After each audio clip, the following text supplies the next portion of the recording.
Bonsoir mesdames et messieurs, merci de nous accueillir une fois de plus pour cette émission politiquement incorrecte que j'ai le plaisir d'animer avec Eddy Marajo. Bonsoir Eddy. Bonsoir Mike. Ça va bien? Bienvenue. Oui, bienvenue, ouais. Après une petite parenthèse, forcée on va dire. Alors l'invitée de ce soir est une femme que nous connaissons de plus en plus, une femme politique singulièrement depuis 2014-2015. Alors elle multiplie les casquettes et les responsabilités. C'est une figure de la droite locale, comme on dit, et du groupe politique Bas Pays en Chance.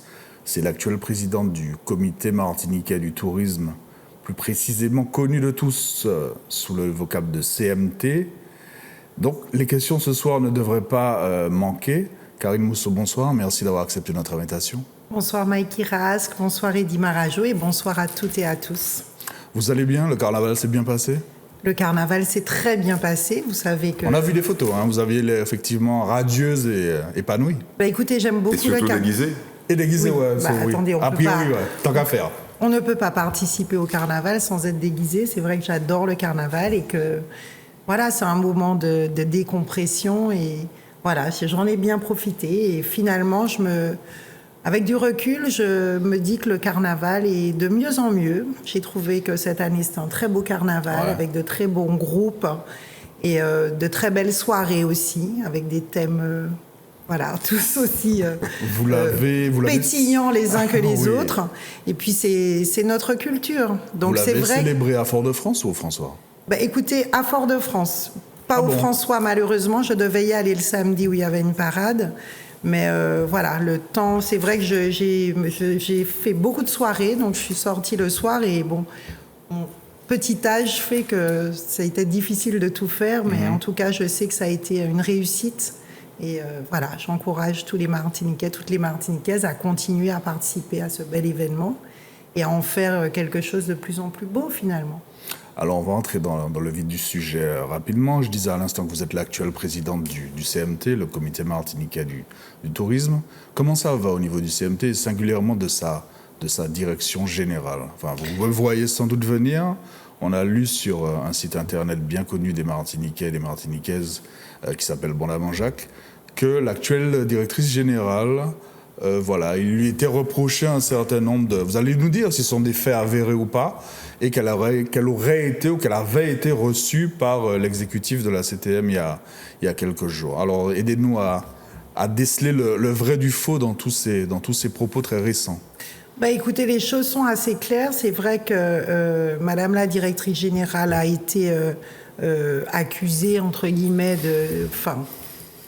moi j'ai reçu 2 courriers en tant que présidente du comité martiniquais du tourisme de salariés qui se plaignent effectivement des méthodes de management de la directrice générale. Donc aujourd'hui, où ça en est, c'est très simple, hein. J'ai reçu ces lettres. Donc quand vous êtes employeur et que vous recevez des lettres de ce type, vous devez d'organiser des enquêtes en interne. C'est ce que nous avons fait. Enfin, nous sommes en train de mettre en place une commission d'enquête. Et puis, nous devons de prendre les choses au sérieux. C'est ce que j'ai fait. Et aujourd'hui, ce qui se passe, c'est qu'en interne, effectivement, on fait ces enquêtes. Ouais. Et puis, selon je vous dirais, la conclusion de ces enquêtes, on verra ce qu'on décidera. Donc cette enquête est sur le point de débuter ou elle a déjà débuté? Nous avons mis en place une commission d'enquête cette semaine. Ouais. Donc ces enquêtes se feront assez rapidement. Et puis évidemment, nous sommes en lien avec notre avocat aussi. Ce que je veux dire surtout, c'est que forcément, ce sont des choses qu'on prend tout de suite au sérieux. Et moi, ce qui est important pour moi, c'est le bien-être des salariés. Bien-être qui pour moi, est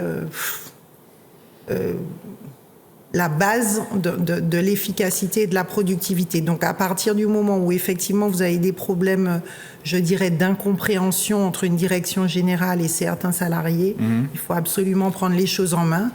Donc, c'est ce que nous avons fait, c'est ce que j'ai fait très vite. J'ai rencontré aussi le président de l'exécutif à ce sujet pour le mettre au courant de la situation. Et puis on attend en fait les résultats, ce qui ressort de ces enquêtes que nous menons en interne pour prendre les décisions qui s'imposent ou de toute façon il y aura des décisions qui seront prises. Avant de laisser la place à Eddy Marajo pour la suite de ces questions, qui compose cette commission d'enquête et combien de salariés sont concernés? Alors aujourd'hui, officiellement, parce que à partir du moment où vous êtes employeur et qu'on vous saisit officiellement, c'est par courrier, donc c'est 2 salariés. Ce sont 2 salariés qui sont concernés. Et cette commission d'enquête doit être composée d'une partie de salariés, donc le CHSCT, la commission d'hygiène et de sécurité du comité du tourisme, et de 2 membres de la direction, dont évidemment ne fera pas partie Madame la directrice, puisque c'est elle qui est inquiétée dans cette affaire. Vous avez parlé à l'instant d'incompréhension et tout à l'heure de reproches quant au management. Plus précisément, qu'est-ce qui lui est reproché dans les grandes lignes? Écoutez, je répète, ce qui lui est reproché, c'est tout simplement sa façon de manager. C'est-à-dire sa façon peut-être de s'adresser aux salariés ou de leur faire tel ou tel reproche, etc. Donc en gros, c'est vraiment ça qui lui est reproché, c'est-à-dire c'est vraiment la base du management en fait. C'est la façon dont vous donnez aux personnes qui sont sous votre responsabilité un certain nombre de directives. Donc voilà ce qui est en gros reproché à Madame Désir, mais voilà, c'est une affaire qui suit son cours et dès que nous aurons plus d'éléments, parce que moi je prends ça très au sérieux, c'est ce qui est très important pour moi, voilà, vous en saurez plus. Mais aujourd'hui, je ne peux pas donner comment vous dire, je ne peux pas donner finalement d'avis personnel puisque il me faut des éléments concrets pour juger. Donc les salariés ont amené un certain nombre d'éléments. Aujourd'hui, elle a aussi droit, elle, à la parole. Et ce qui est important, c'est qu'on confronte ces différentes visions des choses, puisque chacun a sa vision et qu'on en tire les conclusions. Ce qui lui est reproché, est-ce que ça vous a surpris quand vous avez pris connaissance vous avez parlé de courriers, de ces courriers. Est-ce que vous avez été surprise? Oui, j'ai été surprise parce qu'à partir du moment où vous êtes saisi par courrier, c'est qu'il y a vraiment quelque chose de grave, en tout cas un ressenti de la part des salariés qui est grave. Et parce que quand on va au point de faire un courrier, c'est que vraiment... C'est pas anodin, quoi. Voilà, c'est pas anodin. Donc forcément, en tant que présidente, qu'employeur, en tant que personne qui, quand même, voilà, je suis responsable de ces salariés, oui, forcément, j'ai été surprise. J'ai été surprise et c'est vrai que, voilà, on est face à cette difficulté. Maintenant, je suis optimiste, je suis une battante et je pense que ce qui est le plus important aujourd'hui, c'est qu'au comité du Martiniquais du tourisme, on retrouve une ambiance de travail sereine, parce que ce qui est important, c'est qu'on a du travail et qu'on a beaucoup travaillé depuis 3 ans. Je pense qu'on a eu de très bons résultats et on a vraiment, vraiment énormément travaillé. D'ailleurs, Madame Désir, ce qui lui est reproché, ce n'est pas du tout son travail. C'est vraiment cette... voilà, je vous le disais, c'est le management, en fait. C'est le relationnel, en fait, entre personnes. Et c'est bien dommage. Mais on a beaucoup travaillé, on a des résultats. Et aujourd'hui, ce que je voudrais, c'est que très vite, on retrouve cette ambiance sereine pour que nous puissions continuer à travailler, parce qu'il y a de nombreux chantiers en cours et beaucoup de choses à faire pendant 3 ans encore, les 3 années qui nous restent, et peut-être plus, j'espère. Mais en tout cas, au moins pendant les 3 années qui nous restent. Eddy. Karine Mousseau, est-ce que vous apportez votre soutien à votre directrice générale? Parce que durant ces dernières années, vous avez été très proche d'elle, ou vous êtes très proche d'elle. On ne vous demande pas de prendre parti, mais est-ce que vous accordez toujours votre confiance et votre soutien à votre directrice générale? Moi, j'ai été très claire depuis le début. Je ne suis pas une présidente PDG. C'est-à-dire que j'ai toujours pensé, et je le pense toujours, que un politique doit bien comprendre le rôle qui lui est attribué et que ce qu'il va faire, sa réussite finalement, c'est la façon dont il va s'entourer. Et c'est vrai finalement au comité martiniquais du tourisme, je suis présidente d'un conseil d'administration, c'est-à-dire qu'il est géré, ce comité, par un conseil d'administration que je préside. Donc le but, c'est vraiment que nous donnions les orientations politiques. Moi, le but, quand je suis arrivée, était de trouver quelqu'un qui, dans son rôle de directeur ou directrice générale, aurait géré toute la partie ressources humaines, parce qu'il fallait pour moi refaire un organigramme, réorganiser le travail au comité du tourisme, et puis applique tout simplement les directives que j'impose avec mon conseil d'administration. Donc j'ai toujours bien fait attention pour ne pas que ces deux rôles se mélangent, et pour rester, moi, à ma place de politique, en lui donnant forcément ma confiance. Histoire de rompre avec la tradition passée. Tout à fait. Mais je le revendique. Mais les résultats ce qui est important, c'est donc quand vous embauchez quelqu'un, moi j'ai embauché Joël Désir, je suis passée par une agence extérieure, ce n'est pas quelqu'un que je connaissais, c'est quelqu'un d'ailleurs que je ne connaissais pas du tout. Elle m'a paru être une femme d'expérience, qui avait de la poigne, qui avait envie de travailler pour sa destination, qui aimait son pays, qui avait de l'énergie. Donc, vous savez, vous recevez quelqu'un, voilà, c'est 2-3 entretiens, vous vous dites, vous avez aussi d'autres propositions. J'ai fait le choix de la prendre parce qu'elle était martiniquaise et j'avais 2 autres propositions de personnes qui venaient de la métropole. Et aussi parce que, pour moi, elle correspondait à ce qu'il fallait à ce moment-là pour le comité martiniquais du tourisme. Vous employez le passé, c'est pas un signe ou non, j'essaie de retracer un peu l'historique. Oui. Et donc, c'est vrai que je lui ai fait totalement confiance. Parce qu'à partir du moment où vous avez un directeur général ou une directrice générale, vous êtes obligé de lui faire confiance. Parce que vous ne voulez pas vous mêler en fait de la gestion, et puis vous n'avez pas en tant que politique non plus, et c'est ce que certains politiques n'acceptent pas, forcément la formation, les compétences pour le faire. Ni même le droit.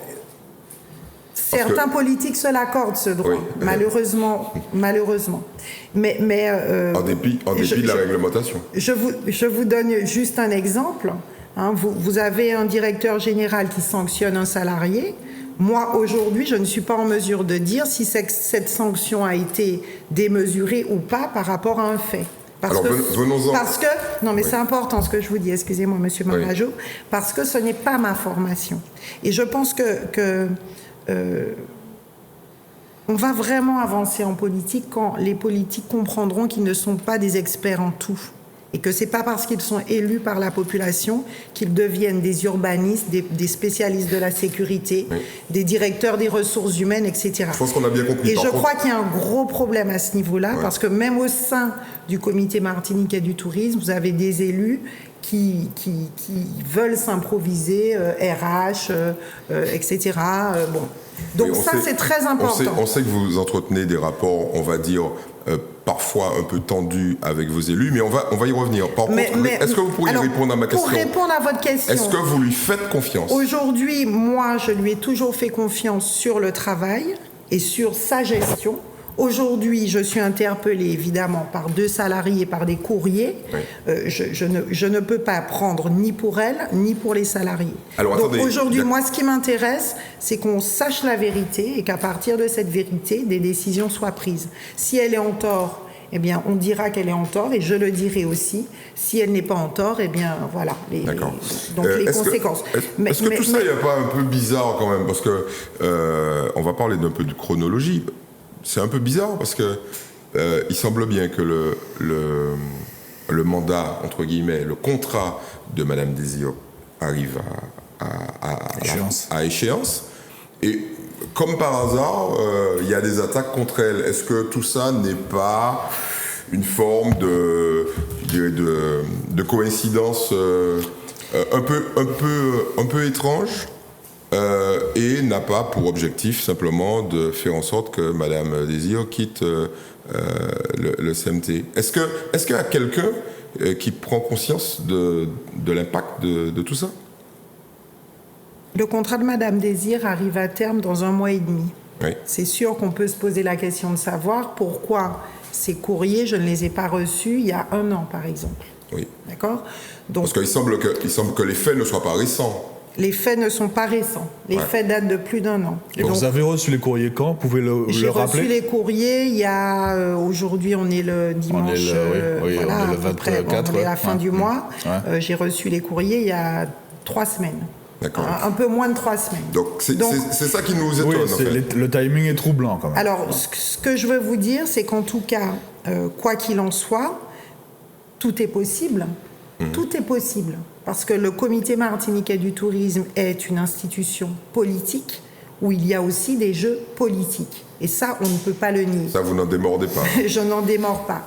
Donc tout est possible. Mais ce qui est important pour moi, c'est justement de prendre ce recul, de faire ces enquêtes et que la vérité soit faite. Si aujourd'hui elle a été accusée injustement, je veux que ce soit dit. D'accord. Si elle a été accusée justement, je veux aussi que ce soit dit et qu'on en tire les conséquences et que les choses soient faites dans ce sens. Mais ce qui est important, c'est que moi, en tant que présidente, je dois garder cette neutralité et surtout, je suis garante du respect, du bien-être de mes salariés.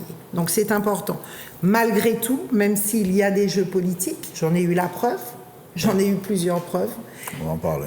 même s'il y a des jeux politiques, je ne peux pas pour autant ne pas entendre des salariés qui surtout m'interpellent par courrier et par courrier d'avocat. Alors, juste au dernier point, les conclusions ou les résultats de l'enquête sont attendus pour quand? C'est censé durer combien de temps? Je pense que ça ne durera pas longtemps. Je pense que d'ici 15 jours, parce que là, le temps qu'on mette en place la commission d'enquête, d'ici 15 jours, nous aurons le fin mot de l'histoire. Et puis, nous sommes évidemment au Comité martiniquais du tourisme conseillé, épaulé par un avocat qui aujourd'hui a déjà répondu à l'avocat d'un des 2 salariés qui m'a interpellé par avocat. Donc ce sont vraiment des affaires en cours. Et moi, ce qui est important pour moi, c'est que l'issue de l'histoire soit juste. Quoi qu'il arrive, que l'issue de l'histoire soit juste. Mais on peut penser qu'avec un tel déballage public de cette histoire, rien ne sera pareil après.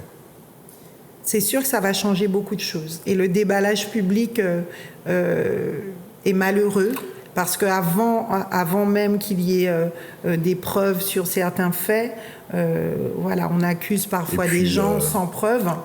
Après, c'est pour ça qu'on vous parle de coïncidence un peu étrange. Voilà, c'est-à-dire qu'après, avec les réseaux sociaux, etc., on ne peut pas y échapper, il faut faire avec.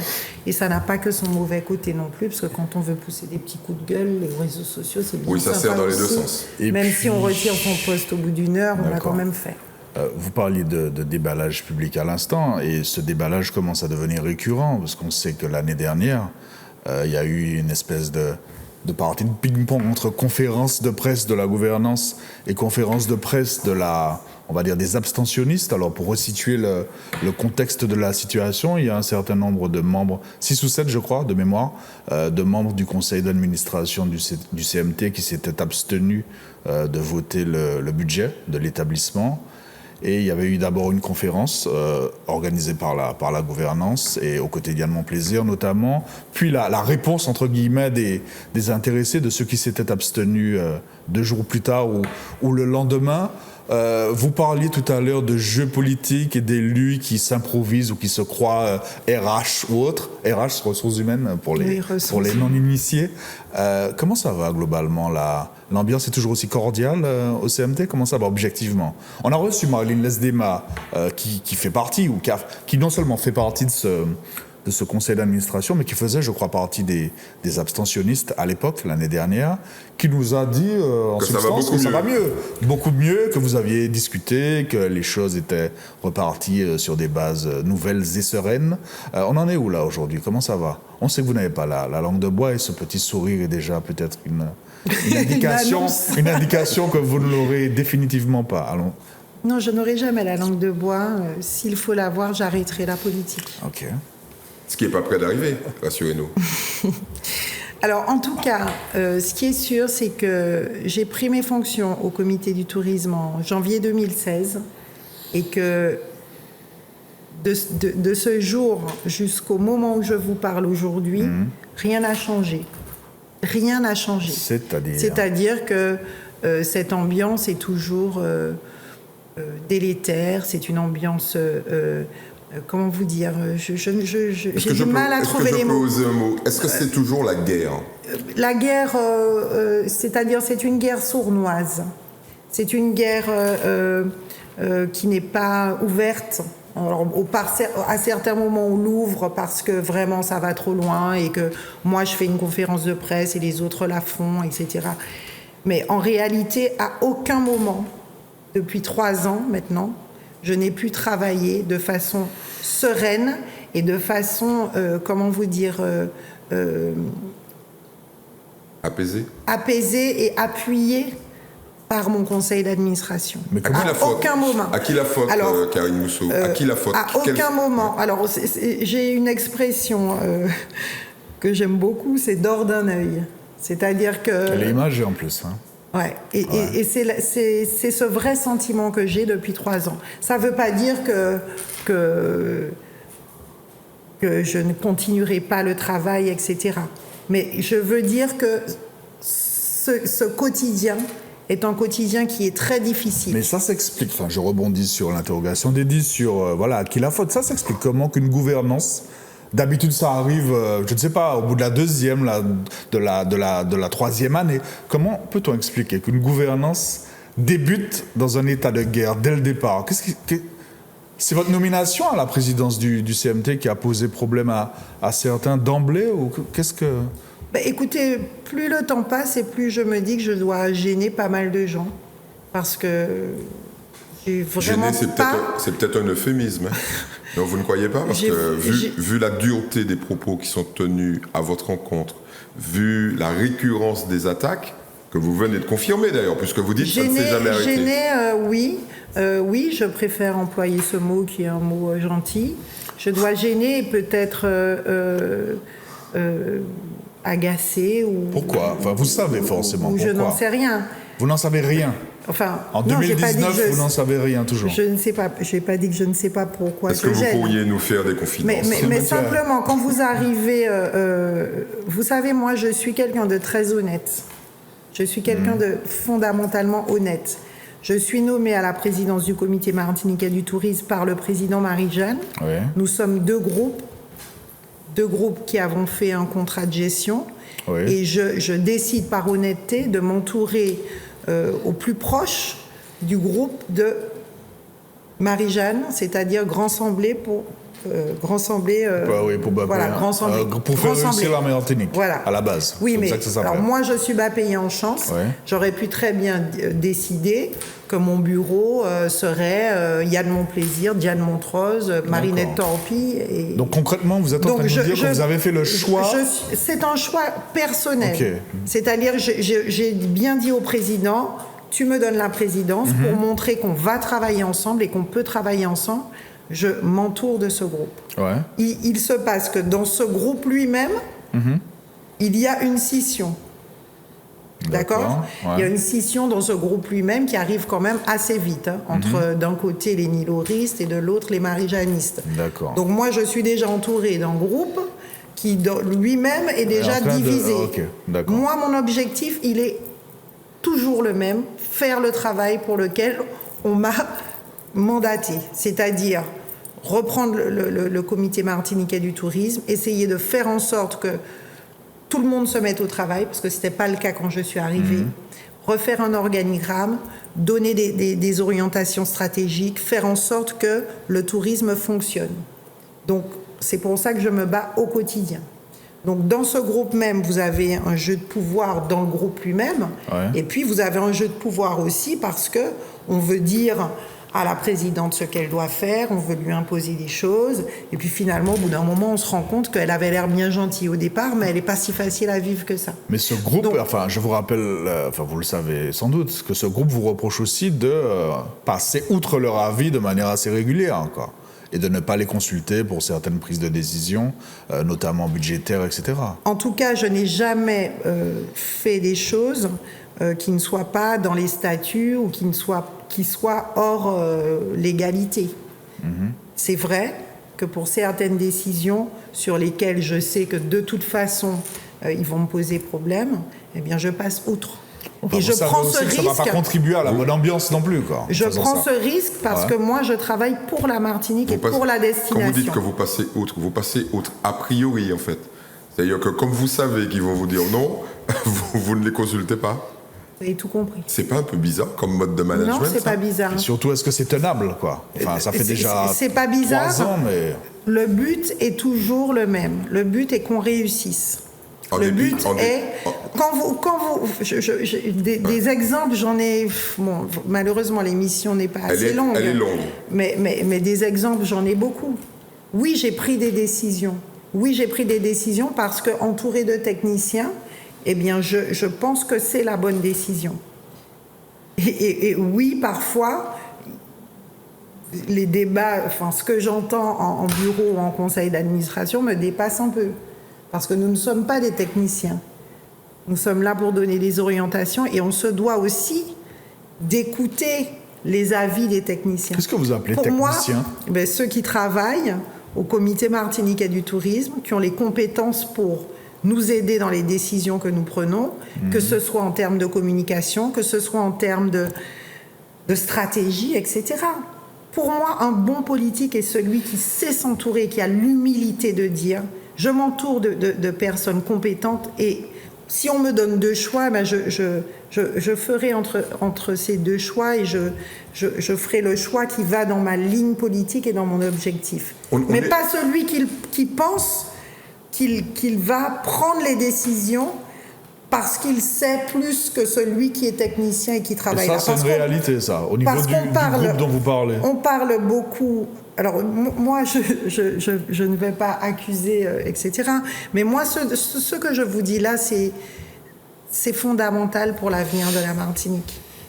C'est important pour l'avenir de la Martinique. On a l'impression que vous généralisez, c'est-à-dire que ce que vous vivez, enfin, c'est une impression. Le message que vous essayez de faire passer, c'est que ça vous semble être le cas partout, puisque vous dites, le conseil que j'aurais à donner aux politiques, c'est d'éviter de se prendre pour des experts. C'est ce que vous avez dit tout à l'heure. Mais je pense que c'est quand même assez souvent le cas. Je suis conseillère municipale au François, j'entends des choses qui quand même me dépassent. Venant de la part des élus.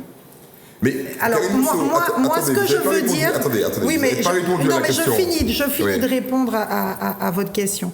Moi, ce que je veux dire, c'est que le bon politique, c'est celui qui sait s'entourer, qui a l'humilité, encore une fois, de dire « je ne suis pas expert en tout oui. », qui a une vision. Ça, c'est important d'avoir une vision. Une vision. On comprend. Une vision, c'est l'objectif. Une vision, c'est pas « tiens, demain, je vais boucher 2 trous sur la route » ou bien « tiens, allons dans tel salon touristique » pour aller vendre, on va mettre 3 acras et puis une table et puis on va être là pour vendre la Martinique. C'est pas ça une vision. C'est pas caricatural, une vision, ça vous êtes extrêmement sévère. Je ne suis pas caricaturale, malheureusement. Une vision, c'est un objectif qu'on se fixe. Oui. Ça veut dire, est-ce qu'on se fixe, parlons du tourisme, puisque j'y suis depuis 3 ans. Est-ce qu'on se fixe comme objectif de faire de la Martinique une vraie destination touristique? Est-ce que le tourisme est une priorité économique en Martinique? Si oui, qu'est-ce qu'on fait pour atteindre l'objectif? Est-ce que notre objectif, c'est un nombre de touristes? Ou est-ce que notre objectif, c'est la valeur ajoutée rapportée par les touristes, c'est-à-dire les points de PIB que rapportent les touristes? Donc, c'est ça une vision. Vous êtes en train de c'est nous ça dire une que... vision. Qui aujourd'hui donne une vision pour la Martinique? C'est une question que vous nous posez. Je vous pose une question. Là, vous élargissez le débat, on peut inverser les rôles. On va en parler aussi. Donc, c'est ça qui est important. Moi, en toute humilité, en toute modestie, d'accord, je suis économiste. Je sais ce dont je suis capable. Je sais comment j'aime mon pays. Je sais que je crois au secteur du tourisme comme secteur porteur pour les emplois, etc. J'ai une vision. J'ai une vision, j'ai une stratégie, j'ai un objectif. On traduit. Autour de vous, il n'y en a pas beaucoup, en fait, c'est ça. Mais comment vous expliquez... Attendez, j'ai une vision, j'ai une stratégie, j'ai un objectif. Oui. Comment je l'atteins? D'accord? Comment je l'atteins? Est-ce que je veux faire de la Martinique une destination qui monte en gamme, qui monte en qualité ou pas? Quand je fais un film destination, on me demande des exemples, d'accord? Je fais un film destination. Je vais chercher le meilleur. Je vais chercher le meilleur. Je sais ce que ça me coûte. Ça ne coûtera pas 40 000 €, parce qu'on connaît les prix, d'accord? Donc, vous pensez que je vais aller annoncer aux gens tout de suite, eh bien, c'est un tel qui va me faire le film. Je sais déjà ce qu'on va me répondre. Je sais déjà ce qu'on va me répondre. Attendez, Karine Mousseau. Le coût du film. Là, vous nous donnez trop d'informations. Alors, attendez, oui, mais vous voulez des informations. Non, mais attendez, pensez aux téléspectateurs. Oui. Il aime bien une émission séquencée. Excusez-moi, mesdames, messieurs, mais il va falloir que vous me réinvitiez la semaine prochaine. Elle est en vitesse de croisière. C'est un jeu de mots facile, je sais. Pardon. Mais je choisis de faire ce film. J'arrive. Ah non, mais attendez, parce que les gens ne savent peut-être pas de quoi il s'agit. Allez-y, resituez, les gars. On va resituer. L'exemple que vous donnez, c'est évidemment un élément du clash. De la lutte, du clash entre vous et certains membres de votre conseil d'administration. Je suis très contente d'être allée jusqu'au bout. Et on en verra les résultats aujourd'hui. Le film que vous avez... gagne un premier prix au trophée de la communication à Cannes. Laissez-moi resituer. Vous faites un film pour promotionner la Martinique, ce qui n'avait pas été fait depuis... 2011. Assez longtemps, voilà. Et évidemment, comme vous savez qu'on va vous dire non parce que le film va coûter cher et que vous pensez que vous aurez une opposition, vous lancez... entre guillemets l'opération, et vous dites à vos membres du conseil d'administration, voilà le film. Enfin, je résume, hein. Et là, comme dirait l'autre, ils ne prennent pas la blague. Voilà. Mais je vous posais la question tout à l'heure, mais vous avez évité de répondre. Alors, je vais vous proposer une solution. Alors, est-ce que la faute, parce que Mike vous a dit, attendez, vous commencez votre règne, entre guillemets, en guerre. Bon, est-ce que la faute ne vient pas... Je commence mon règne en guerre, je le finirai en guerre. Probablement, vu comme c'est parti... Non, mais attendez, laissez-moi poser la question. Encore une fois, ce ne sont pas des guerres ouvertes. Oui, bien sûr. Bonjour, tout va bien. Là, il y a 130 000 personnes qui vont regarder cette émission. C'est ouvert, là. Attendez. Ce ne sont pas des guerres ouvertes. Moi, je n'ai aucun problème avec personnel, avec les élus. Vous faites la bise, etc. C'est ça que vous voulez dire. Bon, mais on connaît la politique, c'est à fleur et moucheté. La question, vous n'y répondez pas. Je vous propose une solution de réponse. Est-ce que la faute, c'est pas celle de Karine Mousseau? Je vous explique. Expliquez-moi bien. Non, mais c'est la sensation que certains nombre de gens qui vous sont opposés ressentent. Ils disent deux choses. Ils disent, Karine Mousseau, au tout début de son règne, entre guillemets, passe dans une émission d'RCI et dit, écoutez, bon, moi, les politiques, j'en ai soupé, entre guillemets, je préfère avoir dans mon bureau davantage de socio-professionnels, dans mon bureau, dans mon conseil d'administration, davantage de socio-professionnels que d'élus. Parce que les élus, entre guillemets, ça me pose problème. Ok ? C'est pas une façon d'allumer la guerre, ça ? Alors, c'est pas ce que j'ai dit. Ah, on n'en était pas loin. Hein. Oui, vous l'interprétez comme ça, mais là, vous me relancez encore sur un sujet sur lequel, voilà, c'est encore un exemple, ça. Oui, mais c'est vous qui dites ça. Oui, mais moi, je dis tout simplement, et je pense que tout le monde peut l'entendre, qu'on a un conseil d'administration d'un comité régional du tourisme. Il y a plein de comités régionaux du tourisme en France. Hein. On n'est pas le seul. Je regarde comment sont composés les conseils d'administration. Je regarde comment est composé le conseil d'administration d'Atout France, bras armé de l'État pour le tourisme. Évidemment que dans un conseil d'administration d'un comité du tourisme qui est censé voter des stratégies, c'est-à-dire qu'on est censé travailler pour attirer des touristes, pour les faire dépenser, etc., etc. On s'entoure de qui dans son conseil d'administration? On s'entoure de professionnels du tourisme, de ceux qui sont sur le terrain, de ceux qui ont une vision, de personnes qui sont des experts du tourisme. Parce que pour permettre aux politiques de prendre des décisions qui sont les bonnes, il faut qu'ils s'entourent d'experts. Parce que moi, je n'ai pas fait un BTS tourisme. Hein. Ma vision du tourisme, c'est une vision économique et je sais que c'est un secteur qui peut tirer la croissance économique de la Martinique. J'y crois. J'y crois et j'espère qu'on aura... enfin, que tout le monde va y croire à un moment ou à un autre. Donc, je dis simplement, que je ne peux pas avoir un conseil d'administration. Par exemple, je n'ai pas le port, je n'ai pas le grand port de Martinique, je n'ai pas l'aéroport, je n'ai pas la SAMAC à mon conseil d'administration, qui sont, par exemple, 2 instances qui sont incontournables dans le secteur du tourisme. Oui. Je ne peux pas prendre des décisions à un conseil d'administration sans prendre l'avis de la SAMAC.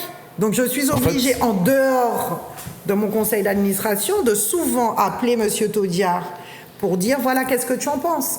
Là, on perd la Norvégienne, avec qui on travaille, avec qui je travaille pour essayer de récupérer la Norvégienne ou trouver une solution X.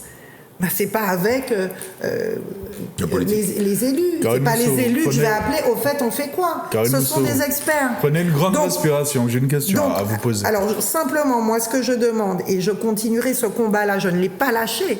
Oui. Le combat du statut du comité martiniquais du tourisme, je ne le lâcherai pas. Parce qu'il faut refaire ce conseil d'administration. J'ai 9 professionnels et 23 élus. Avant la fin de votre mandat ? J'ai 9 professionnels et 23 élus. Avant la fin de votre mandat ? Oui, d'ailleurs, les statuts sont déjà prêts. Nous avons travaillé avec Atout France notamment, qui nous a proposé des statuts, avec un avocat, avec des juristes, et les statuts sont faits. Et aujourd'hui, je vais les proposer justement, puisqu'ils doivent être votés en plénière. Donc, si aujourd'hui des élus disent « Ah ben moi, je m'oppose à Mousseau parce que eh bien, elle veut faire rentrer les professionnels, etc. » Ben, ils auront à donner leurs arguments. Parce qu'on veut garder le pouvoir. On veut garder le pouvoir. J'enlève pas le pouvoir aux élus. Oui, ne vous inquiétez pas, vous aurez toujours votre petit quota qui fera que si vous voulez voter, vous allez passer. Mais est-ce que c'est ça qui est important pour le tourisme en Martinique ? Qu'est-ce qui est important finalement ? C'est que ce tourisme fonctionne. Vous êtes en train de décrire, excusez-moi, vous êtes en train de décrire des membres, ce petit groupe, des membres du CA, dont certains font partie du CMT bien avant que vous en soyez la présidente, et plus largement font partie d'institutions consacrées au tourisme martiniquais depuis de nombreuses années. Vous parlez des élus ? Oui, de certains élus. Marilyn Lesdema, qu'on a reçu ici. Je pense à quelqu'un comme Jean-Marcel Marant, qui est aussi un homme d'expérience. Vous avez des choses à nous dire ? On peut continuer. Voilà, vous êtes en train de les présenter, et c'est ce qui est surprenant, comme des gens qui, en dépit de cette expérience, ne sont pas habités par ce souci de pragmatisme, de développement, d'essor du tourisme, d'attractivité, qui n'ont pas de vision, dont la vie est sans doute moins importante à vos yeux que celui des techniciens. Enfin, comprenez qu'ils le reçoivent plutôt négativement. Je n'ai pas tout à fait dit ça. Okay. J'espère que chaque élu est investi de cette envie, cette volonté. Vous n'en êtes pas sûr. Je dis, j'espère que chaque élu est investi de cette volonté de faire avancer les choses. Oui. Et quand on est élu au conseil d'administration du comité martiniquais du tourisme, que le but, c'est que les choses avancent, etc. Maintenant, on peut avoir des discussions entre élus par rapport à des stratégies qu'on met en place, par rapport à des choix que nous faisons. Mais encore une fois, avant d'avoir ces discussions, écoutons toujours l'avis des experts. Qu'est-ce qu'Alfred Marie-Jeanne, président du conseil exécutif de l'ACTM, peut faire pour vous quant à ces doléances-là ? C'est-à-dire celle d'une répartition où les socioprofessionnels, pour aller vite, seraient plus nombreux que les politiques ou les élus. Vous en avez déjà parlé avec lui. Est-ce qu'il est réceptif ? Qu'est-ce qu'il vous a dit ? Alors, la dernière fois que vous l'avez rencontré, vous vous êtes dit mutuellement que vous n'alliez plus vous dire bonjour. Vous vous rappelez de ça ? Vous savez, j'ai une facilité à oublier tous les mauvais souvenirs et à ne garder que les bons. Et lui ? C'est donc vrai. D'accord. Et lui ? Je ne parlerai pas pour le président Marie-Jeanne. Il vous dit bonjour ? Bien sûr. Ah d'accord, lui aussi a oublié en fait. Je crois. Alors, écoutez, sur ce sujet-là, qu'est-ce qu'il en pense ? Sur ce sujet-là... il paraît qu'il y est opposé, c'est pour ça que je vous pose la question en fait. Je ne l'ai pas encore vu sur ce sujet-là. Ah bon ? Parce que c'est vrai qu'on a eu beaucoup de sujets, notamment sur la campagne télé, où vraiment... on s'est beaucoup vu par rapport à cette campagne télé, puisque je lui avais demandé le financement de cette campagne. Finalement, vous l'avez obtenu ou pas ? Je l'ai obtenu, puisque je pense que vous avez vu, comme tout le monde, le film va être diffusé sur M6. Il est passé tout le mois de février. Je l'ai revu encore là-dessus hier parce que je lui ai dit que j'aimerais qu'on appuie et qu'on refasse une campagne télé, etc. Il est réceptif. Mais sur le sujet du statut, j'attendais d'avoir ce statut que je veux lui proposer et puis m'entretenir avec lui par rapport à ça. Est-ce qu'il y a un moment où vous dites, bon, mea culpa, j'ai fauté, j'ai peut-être pris les mauvaises décisions de management, je parle de vous, parce que il y a eu quand même des choses un peu bizarres, c'est-à-dire que le groupe des contestataires, on va appeler ça comme ça, a fait appel au préfet. Et le préfet vous a un peu sermonné. Vous vous rappelez de ça ? Est-ce que, peut-être à tort d'ailleurs, j'en sais rien, peut-être à raison, mais peut-être à tort, est-ce qu'il y a un moment où vous dites, bon ok, j'ai peut-être été un peu vite, j'ai peut-être sacrifié un peu la réglementation parce que j'ai cette vision et j'ai cette foi. Et il y a une espèce de volonté d'apaisement chez vous. Parce que là, c'est pas vraiment le cas. Vous vous remettez en question parfois, en fait, c'est ça. Mais aussi, je me remets tous les jours en question et je Vraiment. crois que ce sont toutes les personnes qui se remettent pas en question qui n'avancent pas. Il y en a beaucoup. Mais moi, tous les jours, je me remets en question. Donc le préfet, en l'occurrence, ne m'a pas sermonné. Non. Non, pas du tout. Vous envoyez un petit courrier en vous disant c'est pas vraiment comme ça que ça se passe. Non, il s'agissait simplement, parce que vous savez, quand vous voulez chercher les petites bêtes, vous allez les chercher partout. Il s'agissait d'une commission d'appel d'offres où nous avions nommé 6 membres au lieu de 7 ou 5 membres au lieu de 6, enfin je ne sais plus exactement, et où évidemment, oh là là, c'était la catastrophe, et où on est allé interpeller la préfecture, ça ira jusqu'à ceci, etc. Bon, mais ça, c'est mon quotidien. Quand on vous dit est-ce que l'ambiance est bonne, c'est mon quotidien. C'est-à-dire que vous avez des élus qui écrivent au préfet sans m'en parler. Ils auraient pu au moins me passer un petit coup de fil. Tiens, au fait, Karine ou présidente ou Madame Mousseau, vous m'appelez comme vous voulez. Tiens, au fait, on a constaté qu'il manque un membre, etc. Non, ils vont directement écrire au préfet, etc. Heureusement, le préfet que je remets ainsi est quelqu'un vraiment de très bien. Et heureusement que nous avons de bons rapports. Donc, vous voyez, on en est là. Mais on en est là. Mais comment vous pensez vraiment qu'aujourd'hui... Sachant que vous êtes à mi-parcours, comment vous faites ? Vous pensez vraiment qu'aujourd'hui, avec le contrôle de la légalité qu'il y a, avec le payeur que j'ai, Monsieur Charles, merci pour ton mode carré, je te remercie, je lui fais un petit coucou, parce que lui, il ne laisse rien passer.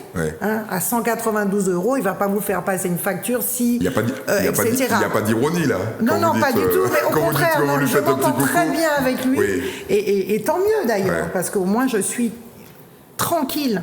Il y a un contrôle de la légalité où on ne peut pas dépenser comme ça à tout va, il faut que les gens le sachent. Donc vous pensez bien que je n'ai jamais rien fait d'illégal au comité martiniquais du tourisme. Ce qu'ils ont voulu faire croire. Parce que je vous rappelle quand même qu'il y a eu une petite conférence de presse qui avait été quand même assez sympathique sur la façon de gérer de Madame Mousseau, où on criait au loup, où j'étais en dehors de la légalité. C'est faux.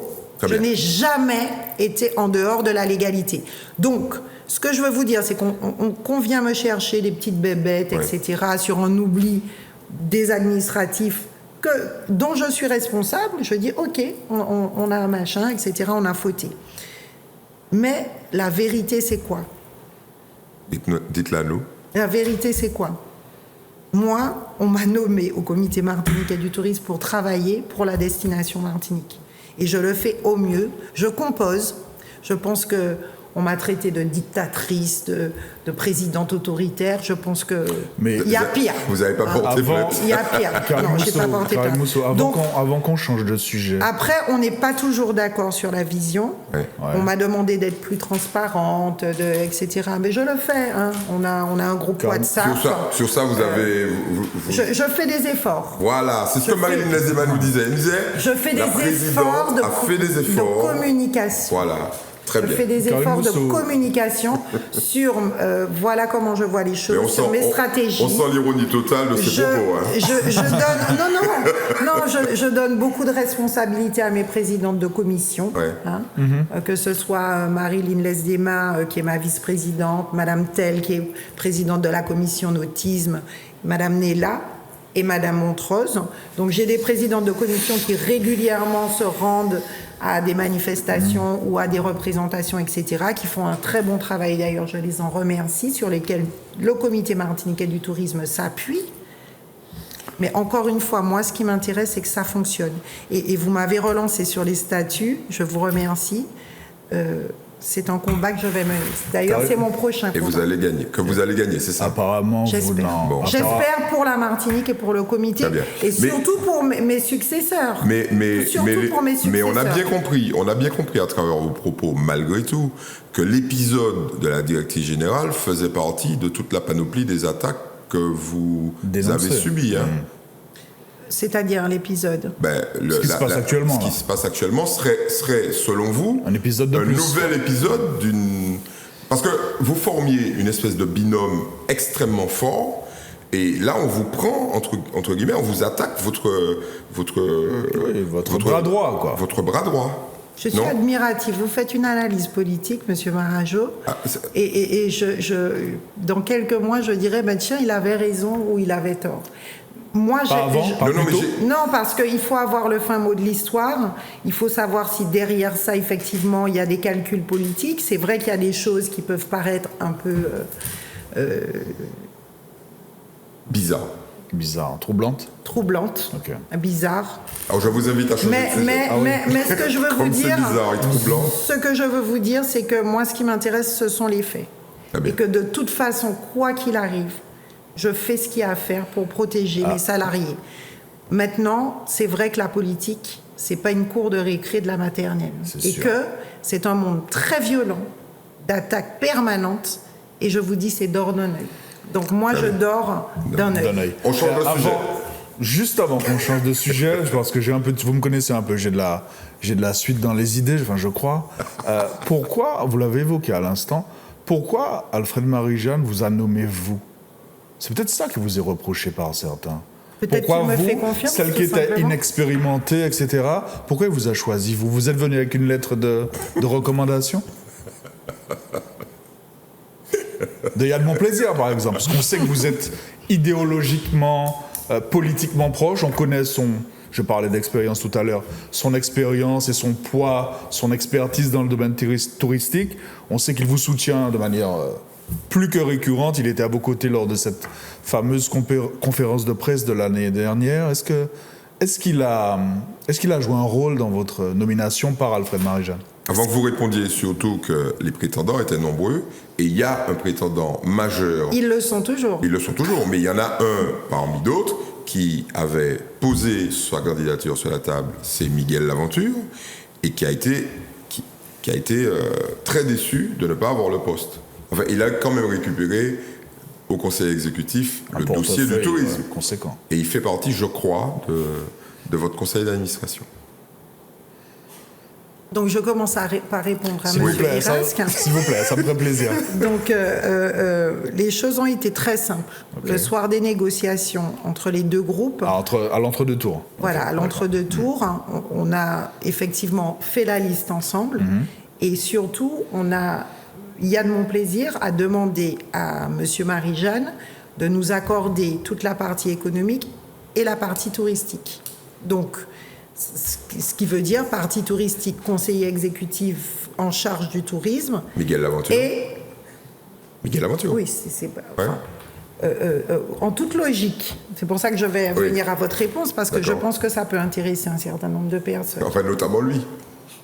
Oui, lui, je ne sais pas s'il regarde la télé, mais bon, lui, il est de toute façon au courant. Il est vigilant. Mais ce qui est intéressant et important, c'est qu'en toute logique, donc, nous avions donc négocié la partie développement économique et tourisme, dont le comité martiniquais du tourisme, bras armé de la collectivité territoriale de Martinique. Bon, vous avez vu qu'un moment historique, attendez 2 minutes, vous avez vu qu'un moment historique, attendez, Quand la demande a été formulée par Yann Monplaisir, on est en négociation.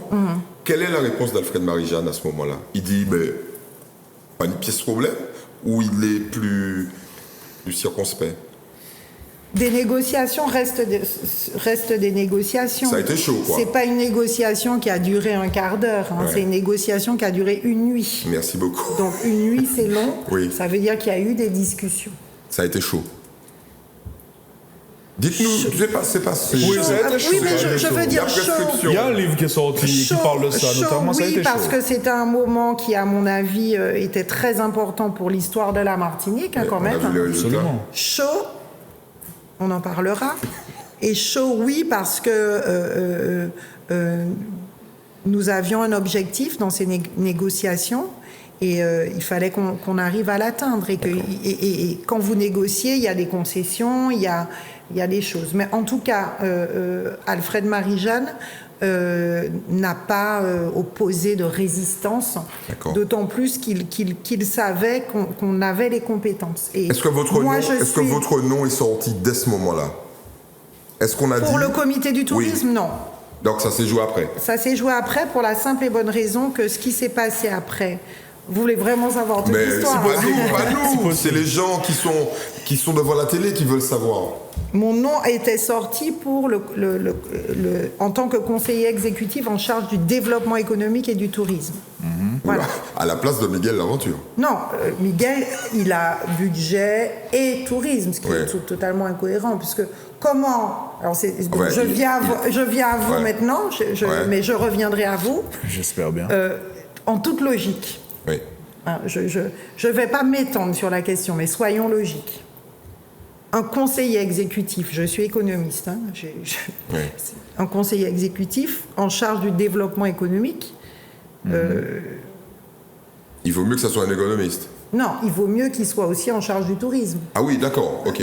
Vous Oui, voyez ce que oui, je veux vous dire? Oui, c'est logique. C'est-à-dire que la logique, c'est développement économique et tourisme. Ouais. Vous voyez bien qu'il y a quand même eu un petit souci à un moment. Ah ben là, il y a un problème de cohérence. Il y a Ce que vous êtes un en train de nous problème dire. quand on nomme des conseillers exécutifs, qu'on leur donne des portefeuilles. Ouais. La logique voudrait que la conseillère en charge du développement économique soit aussi en charge du tourisme, qui est quand même le secteur économique qui, pour nous, est celui qui va tirer la croissance, celui qui va créer des Ouais. emplois et qui a du poids dans le PIB Et pourquoi ce n'est un pas le poids cas de plus en plus important. Et pourquoi c'est pas le Donc cas tout était comme ça. Ouais. C'est Qu'est-ce qui ça s'est qui s'est passé passé. Qu'est-ce qui s'est passé? Comme dirait l'image. Donc, finalement, moi, réfléchissant et voulant,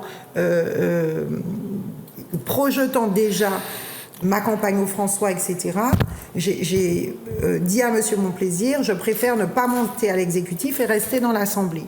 D'accord. Donc, à ce moment-là, il a fallu choisir qui est à la présidence du comité du tourisme. Donc, il était plus logique pour nous que ce ne soit pas un conseiller exécutif qui aura Oui. déjà beaucoup de boulot. Donc, Monplaisir, là, à ce moment-là, a proposé que ce soit moi, Marie-Jeanne, en disant Marinette Torpille ira au développement économique et tourisme, je précise, et tourisme, Ouais. et Karine Mousseau ira au comité martiniquais du tourisme. Et là, boum. Et Marie-Jeanne Et là, a validé. Oui, mais là, boum, il y a des gens qui sont pas contents et qui disent, moi, je veux être à la présidence du CMT. Et Il y a des gens qui font la gueule, Ouais. qui tapent du pied. ouais. Et peut-être Un caprice, un caprice. qui vont frapper. Et qui obtiennent malgré Et tout qui le vont tourisme. dire, voilà. Ouais. Et le lendemain matin, tout d'un coup, on nous annonce que finalement, on retire le tourisme à Torpille, totalement incohérent dans une logique économique. Et on le met à- Totalement incohérent dans une logique économique. Ouais. Quand Marinette Torpille, et je la remercie pour le travail qu'elle fait, notamment pour les petites entreprises, vous mettez en place des aides pour les petites entreprises. Vous êtes présidente de Martinique Développement, mais vous ne vous occupez pas de toutes les entreprises qui se montent dans le tourisme parce que c'est l'autre qui s'en occupe. Il y a quand même un souci. Donc, Alors- or, les créations d'entreprises dans le tourisme, c'est énorme aujourd'hui en Martinique. Il n'y a pas une semaine où je ne reçois pas un porteur de projet. Donc, quand je leur dis allez à Martinique Développement, puis bon, finalement, on leur dit bon, le tourisme, c'est là-bas, mais bon, les dossiers sont bloqués, etc. Bon. Donc, vous pensez bien qu'il s'est passé quelque chose. À Alors, l'issue moi, de cette j'étais pas émission, là. à l'issue de cette émission, vous allez vous faire encore plein d'amis. Hein. Bah, écoutez, moi, ce qui m'intéresse, ce sont les Martiniquaises et les Martiniquais. Les ennemis politiques. Comme dit l'autre, c'est votre train-train quotidien. Voilà, c'est mon train-train quotidien. Moi, ce qui m'intéresse, c'est le travail pour la Martinique. C'est ça le plus important. Et ce que je vous dis là est très, très important. Parce que je pense que vous avez compris comment fonctionnent certaines personnes. Oui. Comment fonctionnent certaines personnes. Oui, puisque comme il y a des élections et des échéances, il va falloir faire des choix. Bon. Ça va être très chaud. J'espère que je serai là pour le voir. Oui, vous serez là, a priori. Karim Mousso, la création, apparemment, la seule réaction que vous a inspiré, quand je dis vous, c'est le groupe politique Payer en Chance, que vous a inspiré la création du récent parti politique PIA, ça a été une réaction extrêmement ironique, en ironisant justement sur le nom de ce nouveau parti PIA et en disant plus ou moins très original, vous êtes un communicant. Oui, si vous voulez, journaliste, que les présidents de ce parti, en tout cas que les responsables de ce parti, s'étaient fortement inspirés de la dénomination de Payer en Chance. Mais au-delà de l'ironie, que vous inspire la création de ce nouveau parti politique? Est-ce que je peux rajouter un petit bout de question, ou une remarque? Effectivement, on a noté une espèce de distanciation un peu amusée, mais on a surtout noté qu'il y avait plus de monde chez eux que lors de votre rassemblement pour annoncer que vous formiez finalement une espèce de personne morale pour aller plus loin. Il n'y avait personne chez vous, et chez eux, il y avait des centaines de personnes. Donc, non. Vous met en condition nous, on ne va pas réponse, chercher les gens en bus. Donc, Pardon Oula. Bon, alors moi, ce que je veux dire... Ça, c'est sous la ceinture. Non, mais excusez-moi, on va pas... Vous le pensez vraiment, ça? Excusez-moi, non, mais... Oui. Non, mais je sais pas, à un moment, il faut que vous soyez un peu dans la réalité. Oui, s'il vous plaît, aidez-nous à l'aide. Alors, dites-nous. Concernant PIA, notre avis, et en tout cas le mien, et je pense que c'est celui de Payer en Chance, c'est créer un énième parti politique en Martinique. Voilà quoi. On ne voit pas l'intérêt. Mais c'est ce que vous faites, non? Non, pas du tout. C'est pour ça que je vais revenir c'est pour ça que je vais revenir à ce que vous dites. Hein. Alors, pas du tout. Mais pas du tout. Okay, au-delà pas du tout, parce que je suis mise sur le banc des accusés, vous savez, au LR. Décidément. Oui. Mais au-delà de ça, que ce soit je crois vraiment que tout le monde veut ma peau, mais personne l'aura, je vous rassure. Au-delà de ce parti politique de plus dans le fond, vous en pensez quoi? Un parti politique de plus. Dans le fond, on avait annoncé quelque chose de très moderne, de très innovant, de très... en rupture, etc. En rupture. Ouais. Moi, je vois au premier rang Génie Dulis. Ça nous fera plaisir. Je vois. Non, mais vous y étiez. Vous avez vu dans les médias. J'étais aux deux à votre réunion également. Monsieur Petit, son époux. Oui. C'est vrai que c'est pas tellement innovant et moderne. Je les salue d'ailleurs. Ce sont deux personnes sur des centaines de personnes. Oui, bon, ok. Ils ont fait donc un nouveau parti politique, si j'ai compris, à deux têtes, bicéphales. Deux présidents, Monsieur Nadeau, Monsieur Nilor, avec comme base fondamentale idéologique, je pense, des revendications un peu identitaires. J'ai vu qu'ils sont avec le drapeau. Ils ont les couleurs rouge, vert, noir dans le nom même PIA. Bon, c'est bien, je leur souhaite bonne chance. Et puis... vous attendez de voir, quoi, en fait. Mais qu'est-ce que ça apporte de nouveau comme offre politique? Alors, aujourd'hui, la personne qui se reconnaît en eux, elle va se reconnaître par rapport à la personnalité des leaders ou par rapport à l'idéologie qui est à peu près pour moi la même que celle du mouvement indépendantiste. Bon, ok, très bien, et voilà.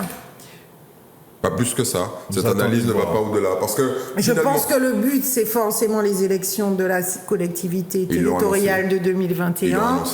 On fonde un parti, on va essayer d'avoir des militants, rassembler. Vous pensez que c'est le but unique, c'est le but essentiel pour vous, selon vous, Est-ce que c'est pas une démarche? En tout cas, pour moi, c'est pas une démarche vraiment idéologique, parce qu'il n'y a pas de différence fondamentale pour moi avec d'autres partis comme le mouvement indépendantiste, comme le Modémas, qui est en partie quand même...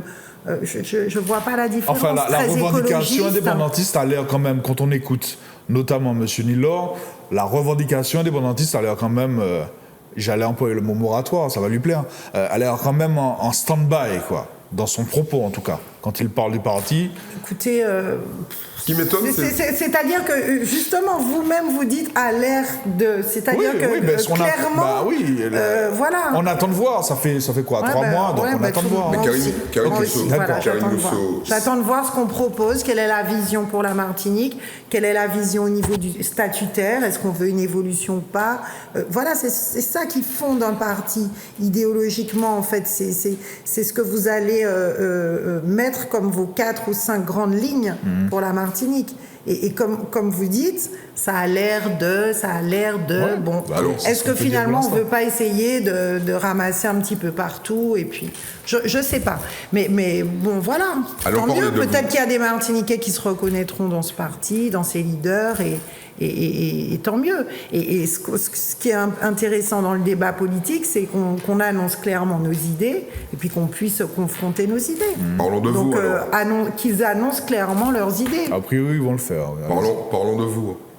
Parce que ce que vous dénoncez là, c'est peut-être un peu ce que vous faites, non? Non, pas du tout. Non, mais attendez, laissez-moi vous poser la question. Oui. Parce que moi, j'ai écouté, j'ai constaté qu'il n'y avait pas foule, mais bon, ça peut arriver. Hein.